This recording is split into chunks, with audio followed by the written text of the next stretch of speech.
We've got a sneak peek at the adaptive lighting feature soon to arrive in Meta's upcoming V79 update. Meta's latest research showcases swappable hairstyles for their upcoming photorealistic Codec Avatars. And there's finally a Spotify web app for VR. It's about damn time. All that coming up in this episode of the Virtual Lowdown.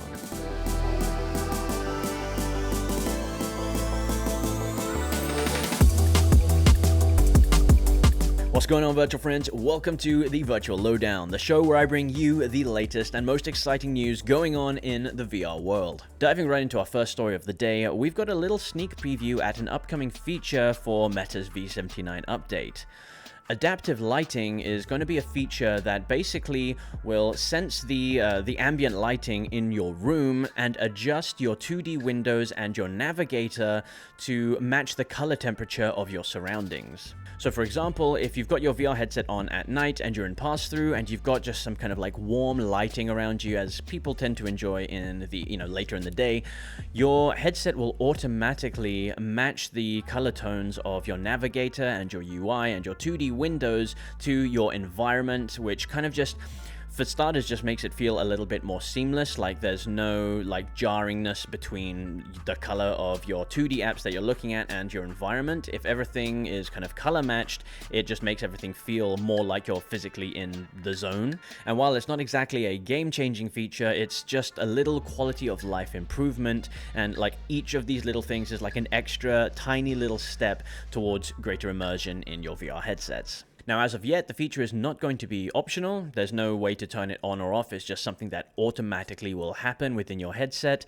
And I'm curious to see, is this only something that applies to the new navigator? Because if you're like me, I'm on like V78 at the moment, and I still haven't got the new navigator UI system from V77. I know new features like this roll out slowly, but honestly, this is a new record. I haven't had to wait this long to receive a new feature rollout, so I hope it's still coming. Speaking of slow rollouts, of course, as always, this adaptive lighting feature will not necessarily come as soon as you update your headset to V79. Some people may get it immediately, other people, most likely like myself, will end up waiting quite a while for that feature to eventually roll out to your specific headset. Now, one little interesting piece of information here is that other headsets, for example, the Apple Vision Pro, can already achieve this, but those headsets use an ambient lighting sensor, whereas the Quest headsets don't have an ambient lighting sensor, but are still claiming to be able to achieve the same thing. So they're clearly using some kind of computer magic to make this happen, and I'd be very curious to see how does Meta's implementation using, solely computer algorithm work, how does that compare to something like on the Apple Vision Pro that uses a physical sensor to achieve this effect. We'll have to wait until Meta's V79 ambient lighting feature is rolled out so that we can compare the two. We can also expect some improvements to file management coming with V79, including the ability to search for specific file names and more organized tabs, so having things like your media content and your spatial videos, your panoramas, all of that separated into different folders or tabs. We'll also be able to natively open PDF files directly from your headset, so no need to use any external or extra apps to do so. Speaking of external or extra apps, we'll also be introduced to the new feature, open with, which will, like on your computers when you can right click on a file and then it says open with whatever application, you'll be able to do that now within your headsets, and that also includes like side-loaded and third-party apps. So if you've side-loaded whatever app onto your headset and you want to use that app to open a specific file, you'll now have the option to do so. And for our next story of today, we've finally got an update to Meta's Codec Avatars. So if you're not familiar, Meta's Codec Avatars are essentially these ultra-realistic, like 3D scans of your face, which essentially create an avatar that looks very, very similar to the real you. So the latest development in this tech comes from Meta's new research paper, HairCup, which stands for Hair Compositional Universal Prior for 3D Gaussian Avatars. Real catchy name, I know. And as you can see here, the latest update allows us to seamlessly swap hairstyles for your realistic avatar, and I've got to say, it looks pretty good. So it looks like you can take a selection of different hairstyles, I guess from like a library of hairstyles, and instantly swap them out for, you know, your own hair on this avatar. And, you know, if you showed me any of these pictures here, I wouldn't be able to tell which was the original hairstyle. So I think they've done a really good job of like covering up the seams and actually just making hairlines and everything look realistic. Now, the immediate benefit for this is that you can obviously just have fun with playing with different hairstyles, but it also means that you can use like previous hairstyles. For example, just say you scanned your face, right, with a particular hairstyle that you liked.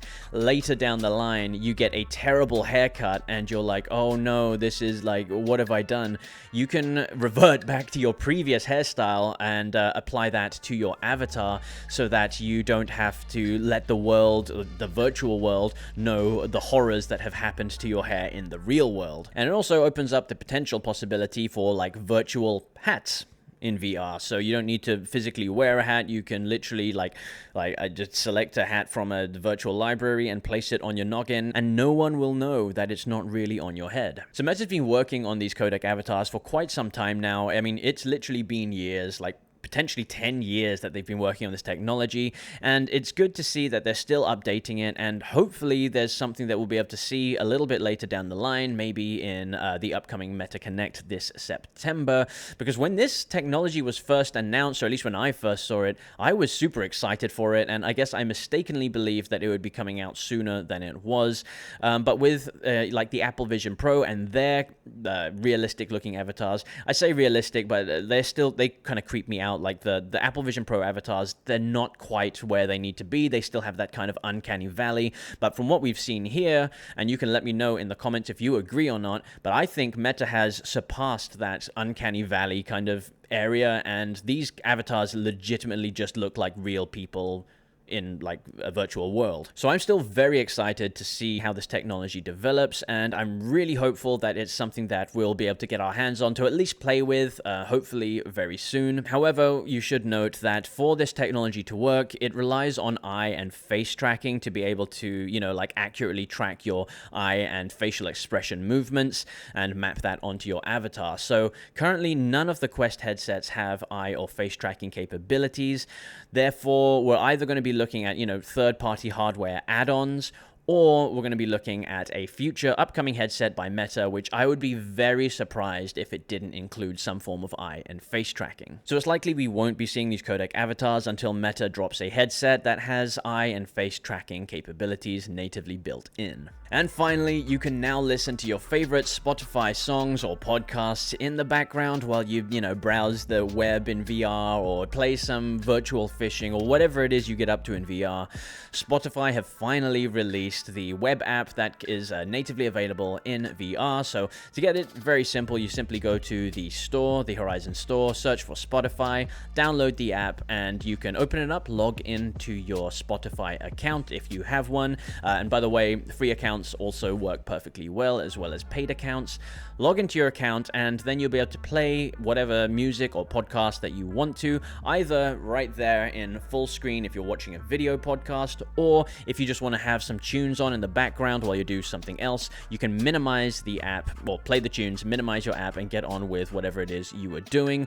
This, I can't believe it's taken this long for this to be a thing, but you know, I'm not complaining, at least it's here now. So guys, go and download Spotify and enjoy jamming to some sick beats while you play VR. And that is going to be it for today's episode of the Virtual Lowdown. Slightly shorter episode today. I'm going to try out a new format where I make, slightly shorter videos, but try and get them out more consistently, because I'm well aware that there are some pretty long gaps in between my videos, and that's just simply because it takes me a long time to kind of get everything together and edit it all together. But I'm going to try and make these slightly shorter videos and have them more consistently. So if you enjoyed this kind of format, leave me a like or let me know down in the comments. And if you're new here, really appreciate you watching it all the way to the end of the video. If you enjoyed it, and I'm hoping you did, then make sure you are subscribed to the channel so you don't miss out on future VR news and updates from myself.